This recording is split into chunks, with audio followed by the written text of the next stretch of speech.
Bismillahirrahmanirrahim. Assalamualaikum warahmatullahi wabarakatuh. Koneksi antar materi modul 2.2 Pembelajaran Sosial dan Emosional bersama Wiwi Wiyanti, CGP Angkatan 9, SMK Negeri 2, Subang.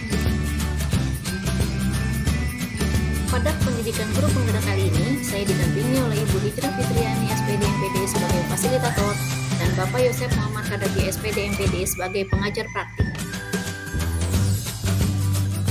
Tujuan koneksi antar materi modul 2.2 adalah CGP melakukan refleksi pengetahuan sebelum, selama, dan sesudah mempelajari modul 2.2.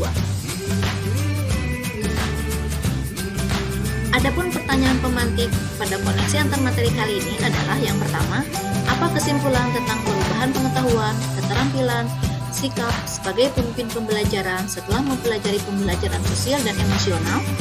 Yang kedua, apa kaitan pembelajaran sosial dan emosional yang telah Anda pelajari dengan modul-modul sebelumnya? Setelah mempelajari materi modul pembelajaran sosial emosional, saya mengalami beberapa perubahan.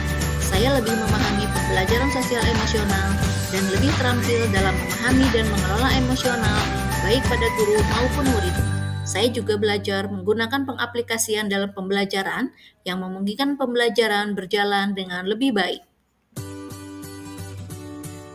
Adapun kaitan dengan modul sebelumnya, terkait dengan modul 1.1 yaitu Filosofi Ki Hajar Dewantara. Menurut filosofi pendidikan Ki Hajar Dewantara, guru sebagai pamong, di mana guru harus memiliki pemahaman dan penguasaan kompetensi sosial emosional yang kuat. Membangun ekosistem sekolah yang mendorong pertumbuhan budi pekerti selain aspek intelektual. Guru juga harus benar-benar memahami keadaan lahir batinnya sendiri dan muridnya.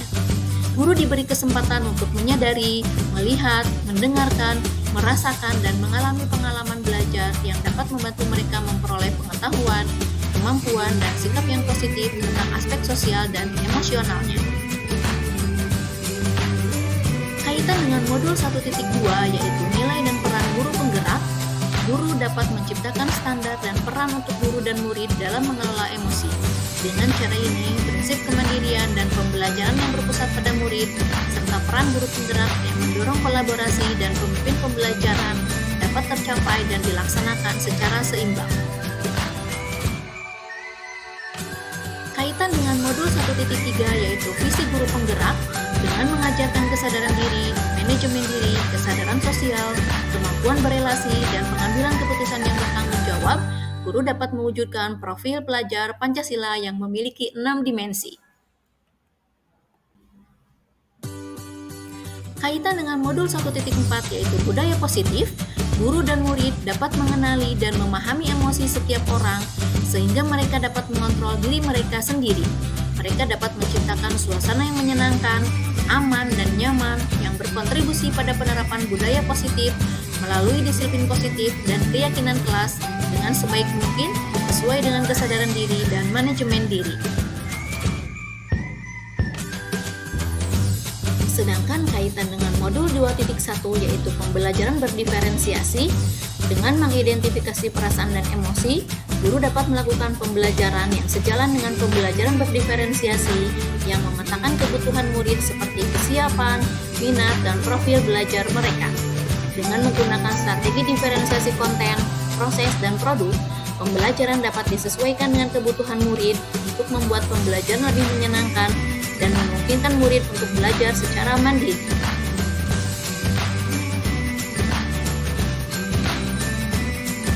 Adapun refleksi pada pembelajaran modul 2.2 ini, itu sebelum mempelajari modul 2.2, saya berpendapat bahwa kompetensi sosial dan emosional akan dibangun secara terpisah dari pembelajaran di kelas.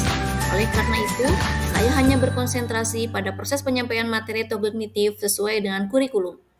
Setelah mempelajari modul ini, saya menyadari bahwa pembelajaran sosial emosional juga penting untuk diterapkan di sekolah, karena dengan penerapan pembelajaran sosial emosional di sekolah, maka akan terbentuk murid yang memiliki budi pekerti yang baik sesuai dengan tuntutan pembelajaran Ki Hajar Dewantara.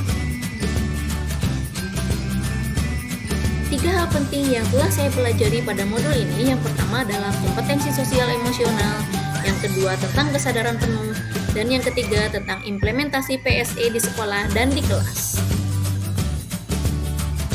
Kompetensi sosial emosional terdiri dari 5, yaitu kesadaran diri yang terkait dengan memahami, menghayati, dan mengelola emosi. Yang kedua, pengelolaan diri yang terkait dengan menetapkan dan mencapai tujuan positif. Yang ketiga, kesadaran sosial yang terkait dengan merasakan dan menunjukkan empati kepada orang lain. Yang keempat, keterampilan berelasi, yaitu membangun dan mempertahankan hubungan yang positif. Dan yang kelima, kompetensi pengambilan keputusan yang bertanggung jawab. Kesadaran penuh atau mindfulness adalah mengarahkan sepenuhnya perhatian pada kegiatan yang sedang dilakukan. Hal ini dapat membantu fokus pada situasi saat ini, bukan pada kekhawatiran akan masa yang akan datang atau penyesalan akan masa lalu. Bisa dilakukan dengan menggunakan teknik stop, yaitu S, stop atau berhenti, kemudian T, take a breath atau ambil nafas dalam, O, observe atau amati sensasi pada tubuh, terkait perasaan, pikiran, dan lingkungan. Dan yang kelima yaitu P, proceed, yaitu selesai dan lanjutkan kegiatan. Implementasi pembelajaran sosial emosional di sekolah bisa dilakukan dengan 4 cara. Yang pertama, melalui pengajaran eksplisit, yaitu murid memiliki kesempatan yang konsisten untuk menumbuhkan, melatih, dan berefleksi tentang kompetensi sosial emosional dengan cara yang sesuai dan terbuka dengan keragaman budaya. Yang kedua, integrasi dalam praktik mengajar guru dan kurikulum akademik. Yang ketiga, penciptaan iklim kelas dan budaya sekolah, di mana praktik guru dan gaya interaksi mereka dengan murid atau dengan mengubah peraturan dan harapan sekolah. Dan yang keempat, penguatan kompetensi sosial emosional pendidik dan tenaga kependidikan di sekolah. Perubahan yang akan diterapkan setelah mempelajari modul 2.2 ini, yaitu terbagi dua. Yang pertama untuk peserta didik, saya akan menerapkan pembelajaran sosial emosional baik secara terintegrasi dalam pembelajaran di kelas maupun dalam pembelajaran eksplisit.